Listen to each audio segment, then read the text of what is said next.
Coming up today on Studio 13 Live. We take you inside a local escape room. See how you can try to escape from the jungle yourself. And the Mary's Place Girl Scout troop selling cookies to go camping together. How you can help give these girls an opportunity most of them have never had before. Taste Washington is back after a 3-year hiatus. How you can get tickets to check out nearly 230 wineries. Then Versace Doll is joining us in studio with a special performance ahead of their upcoming drag shows. And Sweet Radish dishing up some delicious Korean-inspired fried chicken. Studio 13 Live starts right now. I wanna see you smile, take you another mile. Don't gotta wait, don't gotta wait, don't gotta wait today. Hi friends, thank you so much for being here with us as we close out the week. We have an amazing show ahead and we're so excited to have you. I'm Carly Henderson. And I'm Mireya Garcia. And isn't it great that on top of everything else, it's a Friday? Absolutely. We love to see it. You know, yes, it was a fun and busy week. And you know what I really loved about us this week? What? Our ability to roll with the punches and have fun while we're doing it. What about you? Absolutely. I loved it too. You know what I loved about this week? That sage butter pasta. Ooh. I am still dreaming of the moment that I put that in my mouth. That was so good. And I have it to make at home too. So that's on my weekend plans as well. Oh, that's very fun. Absolutely. I'm also excited because today is New Music Friday and the highly anticipated new Miley Cyrus album titled Endless Summer Vacation is officially out.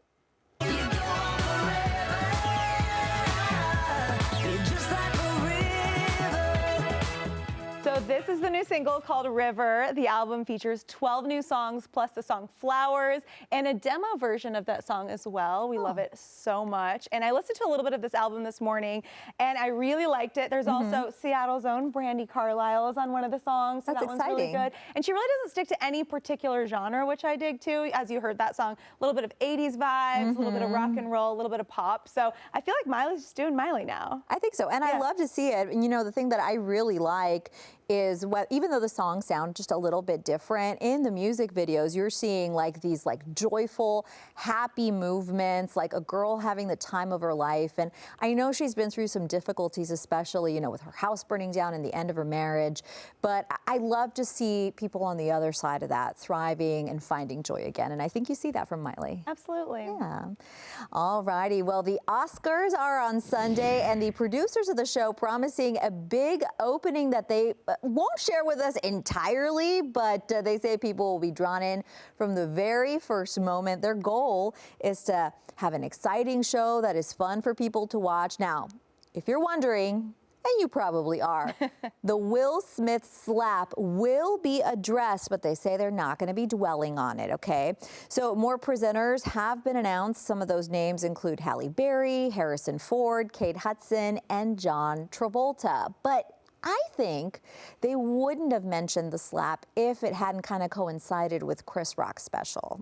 I don't know. I think it's something that everybody is thinking about too. Now it's like synonymous with the Oscars as of the last year. It will all forget about it or not think about it as much moving forward because I'm sure there'll be some other huge moments from the show. Hopefully not as explosive in that way. Not so violent. I'm curious their take on it because the Oscars takes themselves very seriously. So they'll probably do something, but I could see it being like a serious tone or even, I don't know, I don't think it's going to be really over the top because it's like almost like everything that will be said about it has already been said. Right, and Will Smith won't be there, so. He won't be there for like 10 years. Yeah, so he's got his Oscar. I don't think he's too mad. It's hard to tell when they're like, it's the biggest opening ever. It just makes me wonder, is this going to be like The Bachelor where every season is the most dramatic season yet? Yeah, we'll see. We'll find out. We'll be watching and then we'll be talking about it on Monday.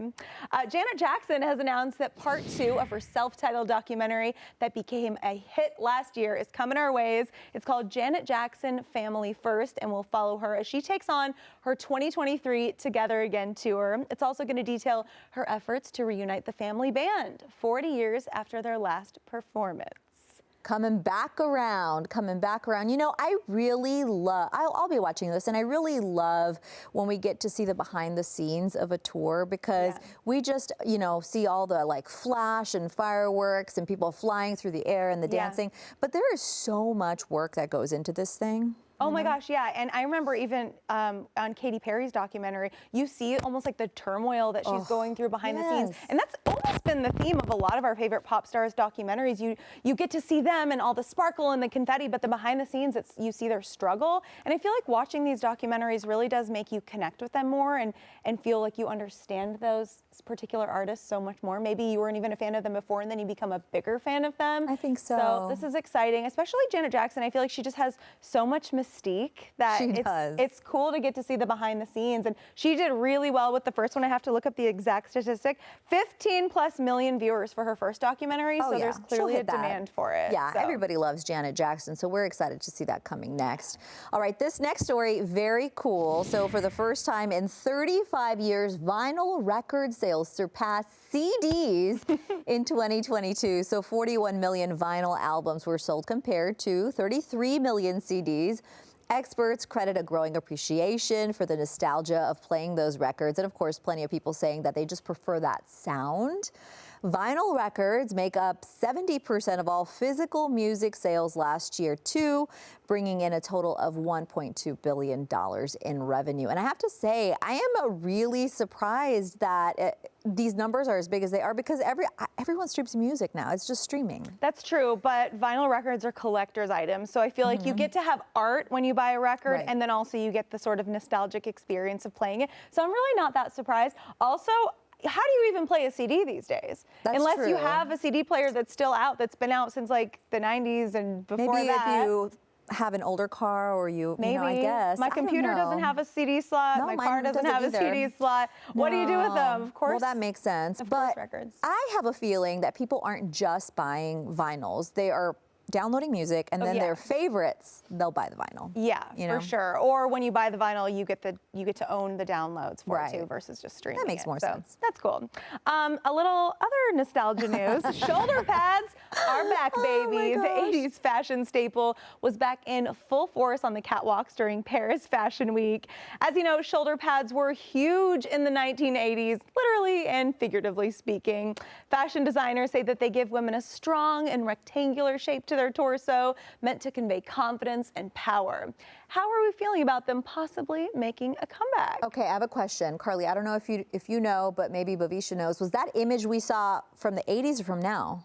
I was reading, so I didn't get to see the image. I think it was old. It was old, you think? Okay. Yeah. Well, I mean, I'm seeing it all come back. It's like we're going backwards, right? Like Gen Z really wanted the 90s for a while. Now, I'm ready to close out the 90s.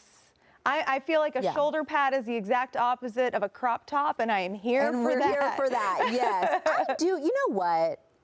I like a shoulder pad, but it has to be on something like a blazer that you can really cinch in the middle, personally. Yeah, I will be wearing shoulder pads all day long. I even had like a fun structured shoulder yesterday. You'll get to see it in the escape room package a little bit later today, but I love a fun shoulder. I feel like it's so flattering on you too. And little teaser, we have some very special guests that I believe are wearing some of the biggest shoulder pads we've ever seen, and we're gonna love it. But we'll get to that later, And this is very sweet. So the Girl Scout troop based out of the Mary's Place Family Center in Burien is selling cookies this year to raise money for something specific, okay? They want to go camping. Mary's Place is a shelter for women and children, and the troop is holding drive-through sales. They're selling these cookies outside of Molly Moon's ice cream. So their goal is to sell 2,000 boxes of cookies. The organization says that this is an opportunity for them to set and achieve goals, which is a wonderful learning experience, as well as building meaningful relationships that they can continue to have when they eventually move into their own housing. So we stopped by their sales event yesterday, and they were just having a blast. Come get your cookies from me. 40103. Come get your cookies from me. Yes, girls, great job. So one of the troop's co-leaders says that meeting their goal would mean that the girls can have this opportunity of a lifetime. They'll get to go camping, which a lot of them haven't done before. And you can support these girls by stopping by one of their in-person cookie selling event locations. We have them all listed for you on the screen right now, so just take a look at that. But we also want to let you know that you can order those cookies online, and you can see any upcoming dates on your screen, but we've also got them posted for you on fox13seattle.com. How cute. How cute. I see, you can stop by in front of Molly Moon's also. That is the pro move right there. Buying your Girl Scout cookie of choice, smashing it up, and putting it on top of your ice cream. You don't even need a spoon. Just use cookies. Use the cookie to scoop it. Yeah. We're coming up with the best creations. I bought my first box of Girl Scout cookies last week at Thin Mints, and I was like, okay, I got my box for the season. I think it's already time to replenish. So I might be hitting up this location and getting some. And it would be a great way to do that. And you have gone and will continue to go on a few hiking trips here for the show. So I think that hiking and camping is such a beautiful experience, isn't it? Oh, yeah. Yeah, and the girls will get to accomplish that. Did you ever go because you were a Girl Scout too? Yes. Did you ever go camping as a Girl Scout? I did. feel like I did. I did. I went to Camp Joe Jan Van. And yes, and they had some like permanent structures where you camped in them, but like they didn't have walls. It just had mesh netting on the side. And the only thing I really remember from that trip is that I felt something breathing on me when I was sleeping. Yes, right. Beginning of the horror movie, I opened my eyes and it was a deer. And I screamed. The deer ran off. And I don't like camping so much since then. It was just curious about you. It was like, what is this foreign creature in my habitat here? What's your go-to Girl Scout cookie? Oh, it's a Thin Mint, girl, every time. Same, yes, same. absolutely. But Second fave? I would say the shortbread cookie. Okay. Yeah. Mine is a Samoa. Oh, yeah, I that's didn't good. buy that when I was buying my initial Girl Scout cookies, so that's the next one I gotta get. I gotta Coming get back 2 around. boxes. Yeah. Heading down to It's for a Burien. good cause. Yeah. You have Do to it for do the it. children. For the Get the children. cookies for the children. Absolutely. You can throw them in the freezer. If they last that long, save them. That's the move. All right, coming up next, it is time for top entertainment headlines with TMZ. Big name celebrities showed up for the Versace fashion show despite a last-minute change. We're going to give you all the details coming right up.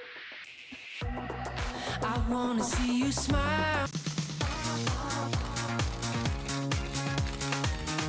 It is time to take a look at what's popping in celebrity news. And for that, we are bringing in TMZ's sports executive producer, Michael Babcock. Hey, Michael.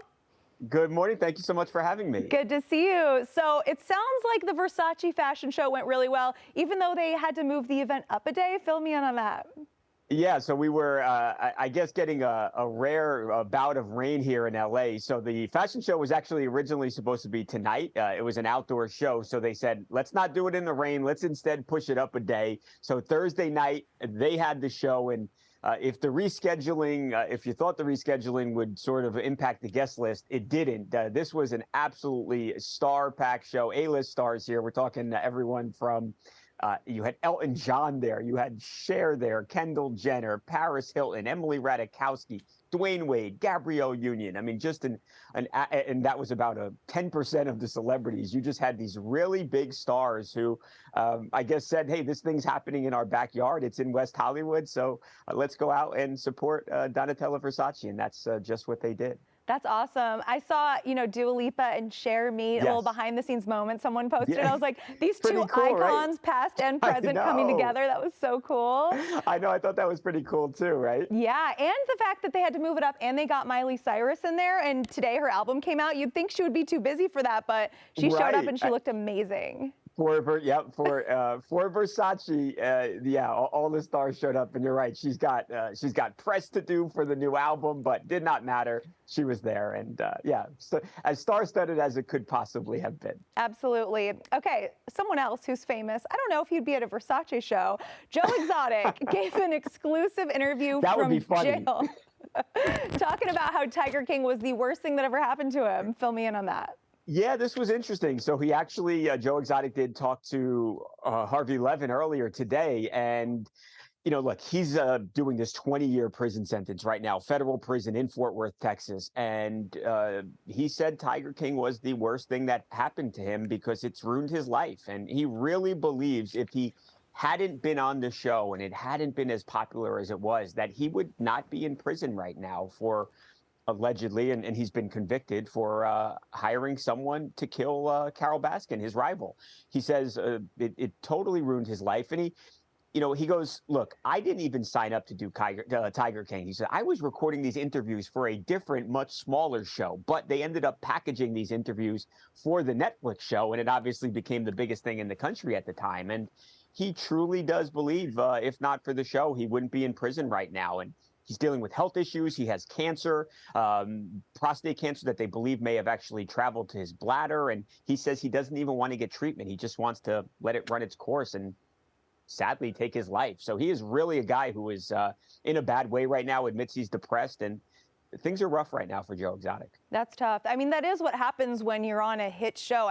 I remember back in early 2020, everybody was watching Tiger King because we didn't have anything else to do at that point. Right. We're sitting at home in the with the pandemic, and it was crazy how popular and just larger than life that show became. And it, he really regrets it. Let's put it like that. Absolutely. Oh man, Michael Babcock, thank you so much for chatting with us today. Of course. Thanks so much for having me. Yeah, go get some Girl Scout cookies now. We were talking about our favorite flavors right before we got on. Okay, we'll talk to you soon. All right, coming up, the nation's largest single region wine and food festival is happening this weekend. So coming up next, we are getting a preview of Taste Washington. We'll be right back. I wanna see you smile, take you another mile. It is Washington Wine Month, and we are celebrating all month long. Yes, and today we are joined by Chris Stone, Vice President of Marketing for the Washington State Wine Commission, and Sam Minkoff, President of SE Productions. Hello. Hi, friends. Hey, good morning. Good to Thanks see for having you. us. Yeah, You. we're so excited because Taste Washington is back this year after taking a 3-year hiatus. Tell us all about the event. Oh man, Taste Washington is an entire week-long celebration of events that feature Washington wine and the best food that our city and state has to offer. So it actually kicked off on Monday with 3 nights of dinner series, which were these like intimate 6 to 8 course dinners. Ooh. And then we had our first signature event last night, which was called Pacific Standard, where we had all sorts of bubbles and rosé and seafood. Oh, fun. But the epicenter of the entire week is the grand tasting, which happens this Saturday and Sunday. We have over 230 different wineries and 50 different restaurants that'll all be at the Lumen Field Event Center bringing their A game. So can you share some of the wineries and restaurants that are going to be at Lumen Field? Yes, Chris will now alphabetically list all 224. I have the list. I'm ready. there are over darn close to 1,100 wineries now in Washington State. So, and this weekend is kind of a great chance to come taste, 230 of them under one roof. If you can. And wineries from every corner of the state will be under that roof. So it's a good chance to come kind of visit wineries from places that are, you don't frequently get to. Especially too, if someone's a new wine drinker, I feel like it would be really cool for them to taste all these different types and to see what they like. It's a perfect chance, yeah. Some of the wineries, this is their first year doing the event. Some have been there. This is actually the 23rd year that Taste Washington has taken place. So some have been there every year, and some are using this as an opportunity to really introduce their wines to folks here in Washington and everyone visiting from out of town too. So it's Great. fun. And how do people get tickets? They go to tastewashington.org and they can register on there. We just sold out of our Saturday VIP, so Saturday is moving very, very quickly, and we'll sell out probably today, but Sunday is open, and always a nice day to sort of call out for work the next day. Yes. All right. That was all great info, but I want to taste some wine. What are we tasting today? So we brought 3 examples. All 3 of these wines will be at Taste Washington. So I thought we'd start with a little Sauvignon Blanc from a winery called JB Neufeld. This wine comes from the Horse Heaven Hills AVA. So Look at these beautiful, delicate wine glasses. I know, too. right? Very fancy. I'm a little clumsy. I'm hoping I'm not gonna accidentally my claw doesn't crush these beautiful. They are beautiful stems. Yes. Yes. There you go, Sam. Thank you. Cheers. Well, Yeah, cheers, Sauvignon gentlemen. Blanc, guys. A very, very popular grape right now. Eye contact. Of course, the best way to start our morning here. I love a soft block. Yeah, super crisp and clean, refreshing. A lot of that citrus and grapefruit notes in there. Yeah. Especially as it's like a cloudy day here. Yeah. It just takes me back to sunny summer days, having one of these little picnic vibes. Absolutely. This is great. beautiful. And the Sauvignon Blanc is just huge popularity right now. And as you can see why, it's delicious. It's Very all kinds tasty. of foods, great with seafood. Yeah. All kinds Absolutely. of delicious foods in the Northwest. This is wonderful. All right. What's Now- the next one? All right. I want to drink this all, but we can't. We can't. We This is the We can't. perfect example, though, for the event. So we're actually, we've tasted it, and we're not finishing our glass. Obviously, with over 200 different wineries at the event, and you want to try so much, it's important that everyone knows that it's okay to actually dump. I think a lot of folks have this conception that you need to finish it because I the feel winemaker like worked that. so hard Yeah. on it. Yeah, I Yeah. do feel We like just that. want to go out and say, it's okay. It's definitely okay not to finish your tasting and just experience all the different wines that are out You there. will not offend the winemaker, I Yeah. promise. Someone should have told me Yeah. that when we went to Yeah. Chateau Ste. Right. Michelle. I had my little tasting glasses. I was like, I have to finish this flight before I No. move on to the No. next. It's Don't do okay. that. It's Yeah. okay to not. Otherwise, you're in for a really, really tricky Yeah. following day if Yeah. you Yes, you try. Absolutely. We know. always say it's hip to spit, and Yeah. you can have like there are spit cups for every a wine. attendee. Or So- For wine. Yeah, for wine. Okay. Oh, okay. All right. So this is 100% Syrah. This is from a producer called Savaya Cellars. They're in Walla Walla, and this love a comes from Syrah. one of their estate vineyards in a small section of Walla Walla called the Rocks District, which is a sub-AVA of Walla Walla, and it's an old dried-up riverbed. So the soil there is almost entirely old cobblestones. It's very unique. Would we call this a sophisticated wine? I would. like it. I feel like there's like a tobacco-y flavor. Is that what I'm getting? Sure. I don't Nice. know. Yeah. I think Nailed so. it. Maybe chocolatey. I don't Yeah. know. Yes. It's good. Is what it The is. answer is you're not wrong. Oh, I love that answer. You're never wrong. Is it unctuous? Oh, I like this. We learned unctuous recently. We will not stop using it. This is a So this is a beautiful delicious wine. example of really world-class Syrah coming out of Walla Walla right now. So. Swirl. Which is so exciting. It is so exciting to see so many amazing wines coming out of Washington. It is. It's incredible, and I think the exciting part about this is everybody, there's a lot of common regions throughout the country and the world, but we have some of the best wine all over the world here in Washington. So for folks to actually see that firsthand, the proof is sort of in the pudding, if you will, and come and see that and try it, it's great. So that's what we're excited about. And the Wine Commission does an incredible job at working with all these wineries. And we really want to make it clear that you come to taste, you can try all these wines and figure out what speaks to you, what you like. And we're trying to make wine, wine should be just fun, and Yeah. approachable.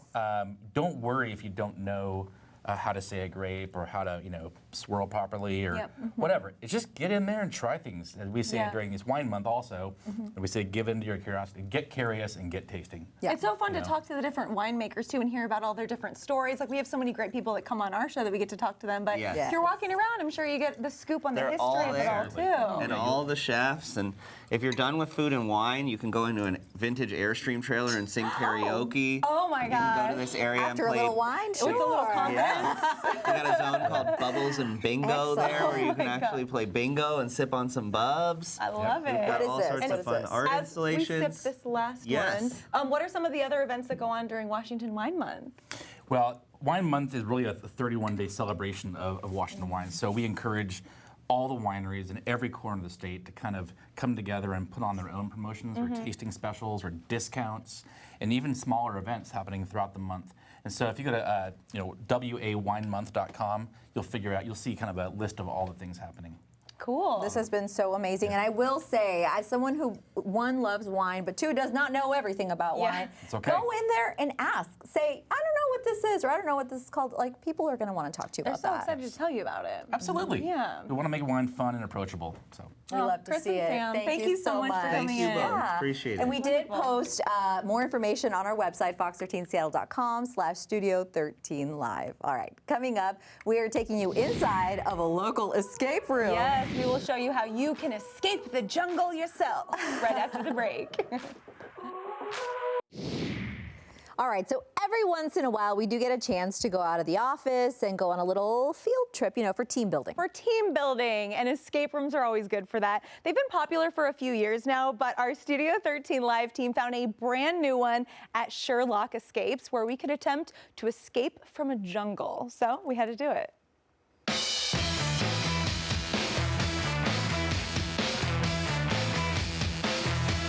All right, it is happening. We're going to Renton to go to Sherlock Escapes. The team and I are going to do an escape room, and we're going to see if we can make it out before the clock hits 0. So let's go. Wish us luck.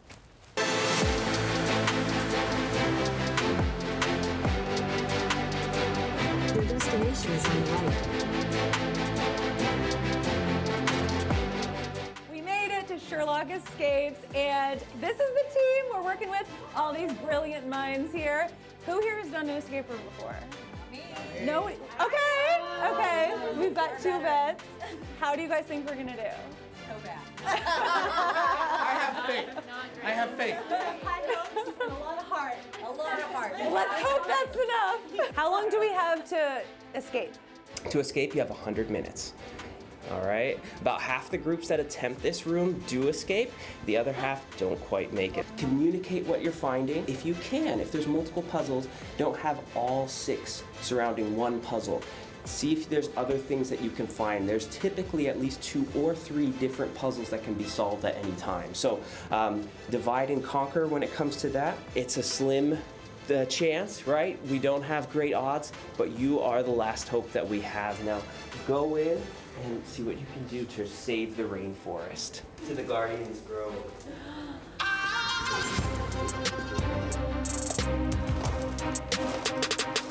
We've entered the jungle.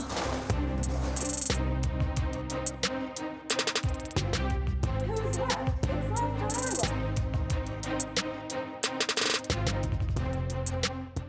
Rocks? Pebbles. Pebbles. Okay. F. So Okay. that's M, So right? this will be a stone. They're missing a. Right.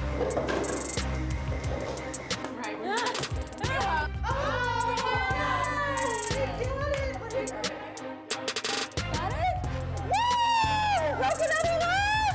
Woo-hoo-hoo! Let's take these coconuts!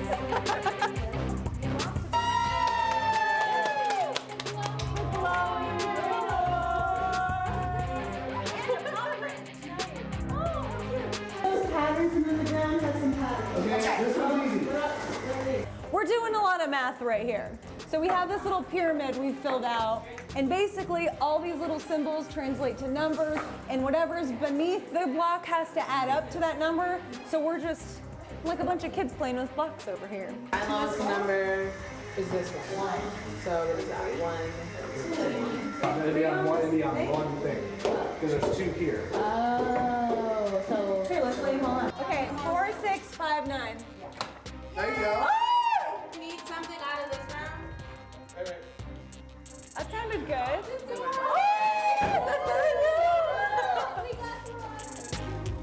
All right. Yes! Nailed it. All right. Ooh. Here's the orb. Oh, what heck no. You're out of time, we're gonna die. Boar. No. The board. Don't let the board kill us. No, it's definitely a boar. Okay. There, so do the pattern on here. Those are the numbers. So it's going to be 8. Wait, with this flashlight. Oh, did you bring this flashlight? No. Oh, it's here. Ooh. That's the macaw. That's the macaw. That's what we just Does did. that mean we won? We saved the world. We did it!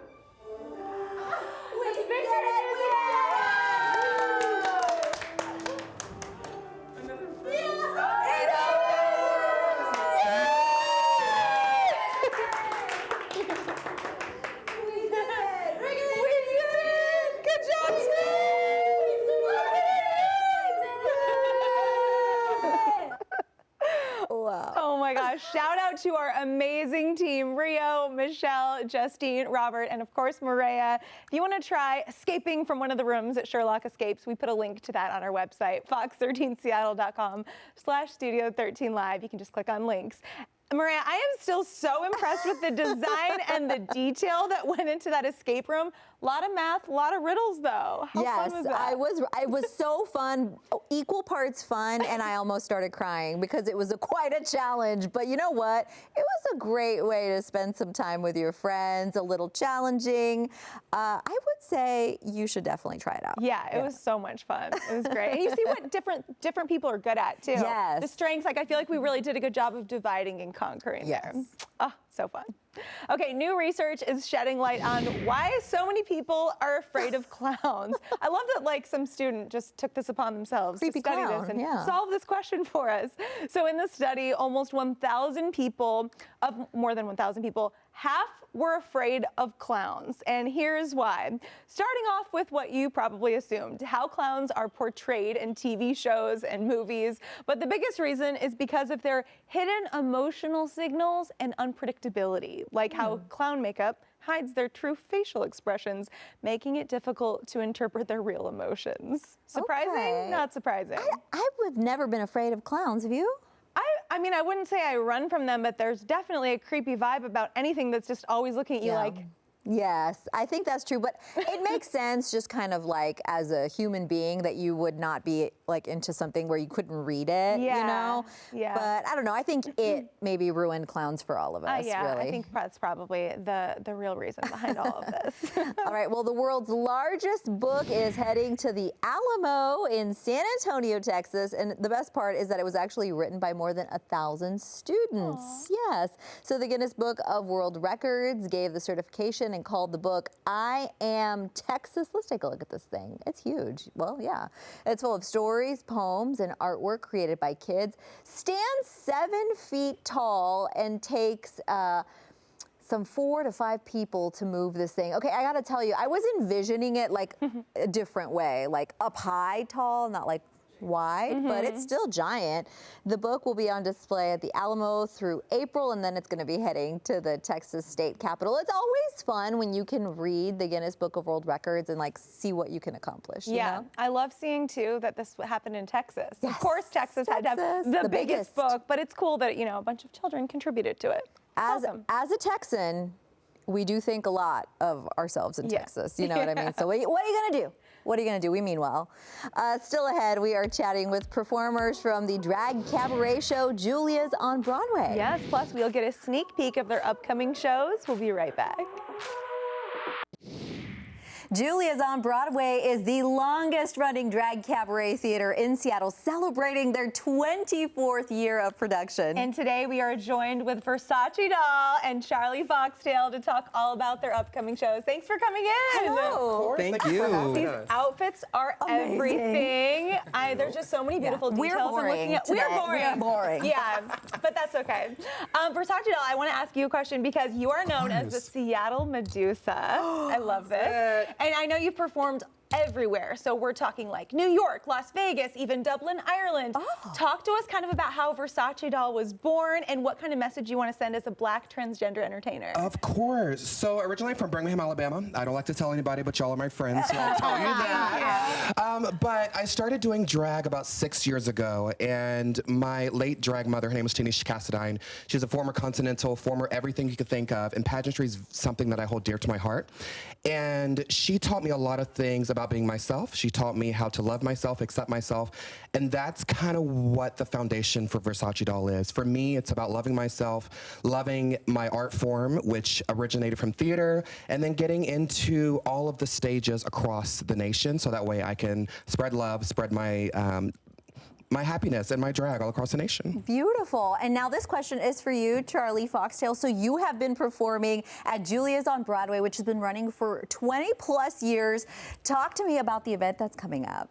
Yes, thank you so much. So we have a lot of events coming up. The thing that I love the most about Julia's on Broadway is that they have a lot of different types of shows. They have shows called Le Faux, which is every Friday and Saturday. We have shows called Cirque du Talent, which features a lot of new performers. You can do things outside of drag, which is great. You can do singing. You can do live dancing. You can just really kind of bring whatever you want to bring to the stage.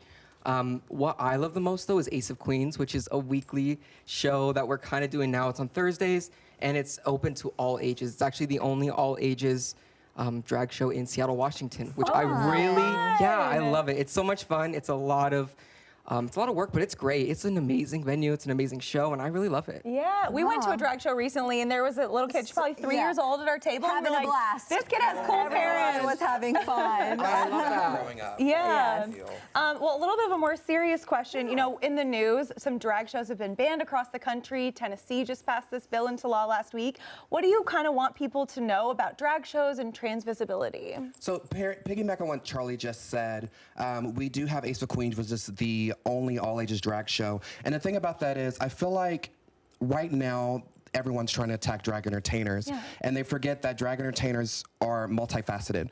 We're able to gauge our audiences, we're able to adjust how we perform, just like Beyonce, Gaga, and so many other entertainers on a bigger platform. And for me, myself, I just try to spread love. That's exactly what my foundation is about. That's why I do what I do. And luckily, thankfully, the owner of Julia's on Broadway, I've been working at Julia's for about 3 years, and he strives and prides himself on being diverse. And as a Black transgender entertainer, you know, we aren't going anywhere. Drag queens have been here since Christopher Columbus came across. Black transgender individuals are going to continue to fight. And just like we did in 1969 with Stonewall, if that's something that we need to do again, that's something we can definitely do, because I feel like people, whenever, years ago, whenever they had all of these other crazy laws passed in Alabama, and that's originally where I grew up from, it wasn't about the water fountains. It wasn't about all of that. Right. It was about a bigger picture. And right now with drag entertainers, I feel like it's about a bigger picture. But the thing about queer individuals and trans individuals, we're not going anywhere. We're going to continue to spread love and be ourselves. Beautiful. And Charlie, we want to hear, Charlie Foxtail, we want to hear from you about what drag means to you as well. Drag's amazing. Honestly, it's something that I never thought that I would do in a million years. I went to a brunch one day and I had a bunch of drag queens tell me that I have, you know, like a pretty face for it and that I should try it. I tried it. And you do. Thank you so much. Thank you so much. Sparkle on the cheekbone. I know, that highlight. Thank you. I hope the camera reads it nice. Yes. But it's amazing. I love it. It's something that I feel like can really give me the ability to express my femininity, and I can just really be myself and show the world that you can't be afraid. You don't have to be afraid to be who you are, and just go out there and enjoy your life. It's that easy, honestly. Absolutely. All right, so we are actually going to get a really fun sneak peek of an upcoming performance, so take it away. I'm ready. Yay.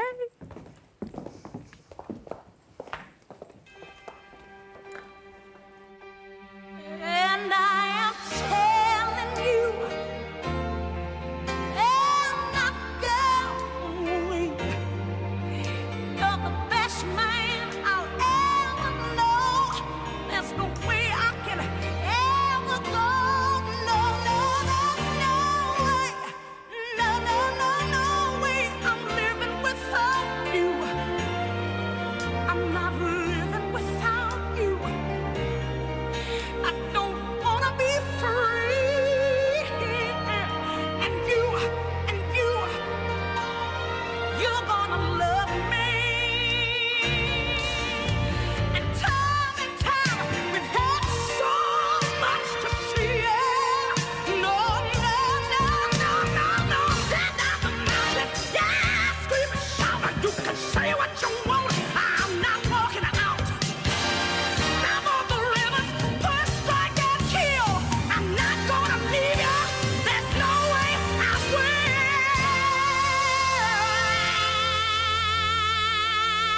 And I am telling you, I'm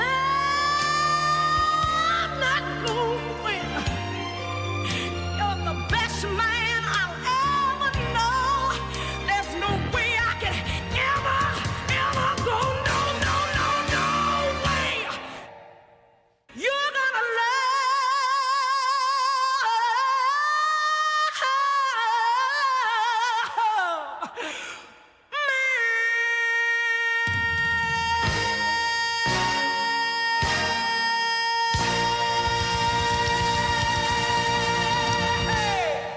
Woo! That was amazing. That has to be the most fun to practice for.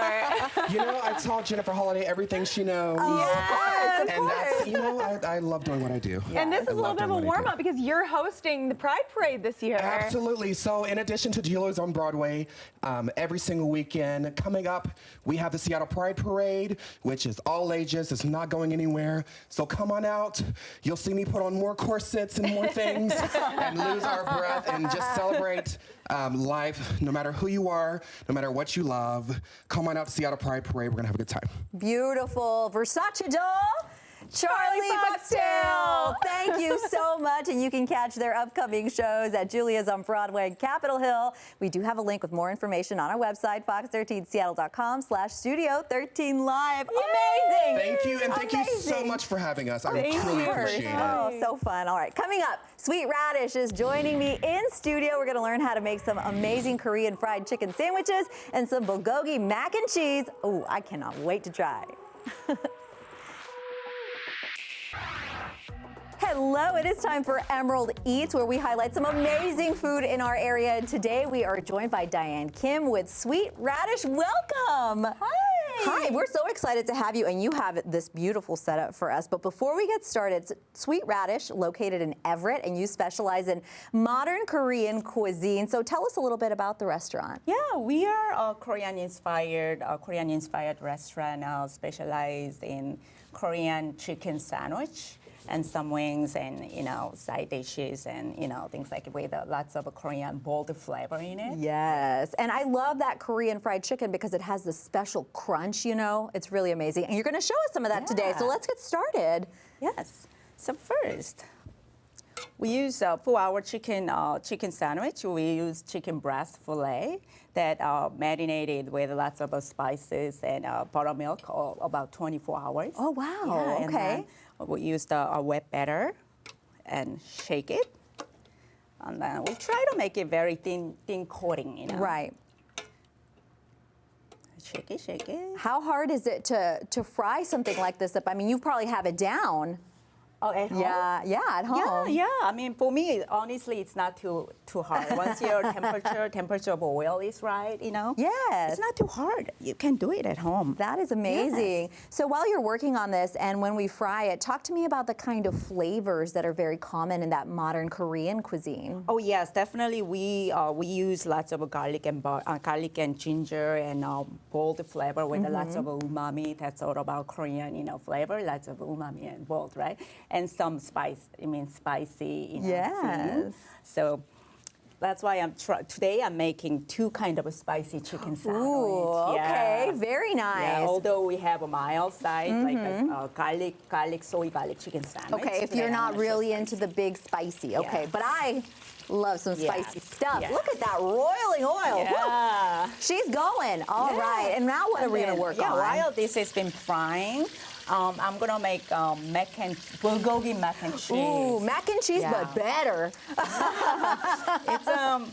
It's inspired by Korean beloved Korean dish, which is tteokbokki. Tteokbokki is made with a rice cake. But one day I thought I had a craving of tteokbokki, but didn't have a rice cake at the kitchen. So I was like, why don't I use macaroni noodle instead? And the result was beyond my expectation. Everybody loved it. Yeah. Getting creative when you have a little craving. Isn't that always the way? All right, so what is this right here? It's a bulgogi. That's Korean marinade beef made with a thin sliced ribeye beef. Marinated with garlic and ginger and soy and sugar. Beautiful, beautiful. Yeah, it's gonna bring this balanced flavor with the creaminess of macaroni and hot sauce over the heat. Ooh, from very the nice. Hot sauce. Yes. All right, and you guys opened just last summer, so talk to me about what it's been like since you opened. I was there already 4 years, and we changed the concept after COVID, right? And then the result is really good. People love it, and we get all kind of lots of good feedback. And it's fun. It's fun. People love it. Our Korean chicken sandwich. I love it. Okay, so here we're just going to heat this up. Yeah. And then it's time for the noodles. Hey. Ooh, and look at that cheese. That's amazing. Yeah. Is there a specific kind of cheese that you use? It's a typical, beloved, cheese that you use for your macaroni. Oh, okay. Cheddar. I use cheddar and Parmesan and American. Awesome. Now, the stuff that you're making today is, of course, delicious, but I know you have lots of different sides that you offer. Talk to me a little bit about your different sides. So we have this garlic cheddar waffle fry and Brussels sprout chips. Ooh, yum. And, I use garlic. I use waffle fry for garlic fries because I thought it's easy to scoop your garlic and you can actually enjoy your garlic, right? Problem solving for us already. I Always love garlic that. first down. That is amazing. And I feel like these meals, especially the mac and cheese, ooh, so good in the wintertime too, when you're like cold and want to warm up a little bit. And a little bit of hot sauce. Oh, yes. Hot sauce will bring you really this satisfaction. Yes, that's amazing. Wow, okay. Very good. I'm going to build this sandwich while this is cooking. So we're building 2 different kinds of sandwiches. What are they?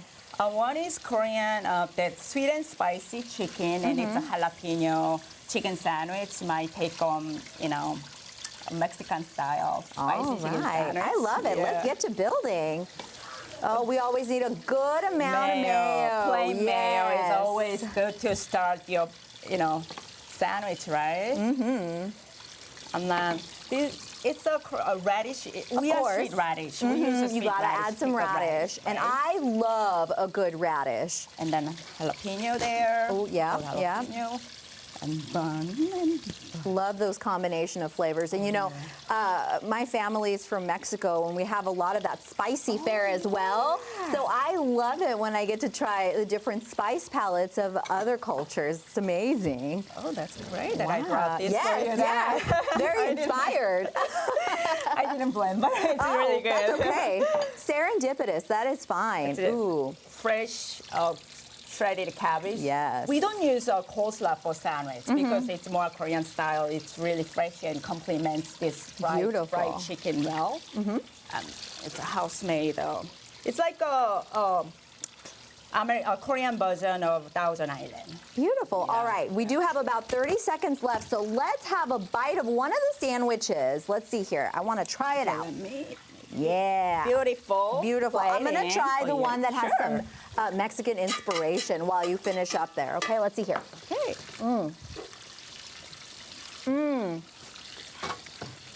The chicken's good, but the sauces, that is everything. Amazing.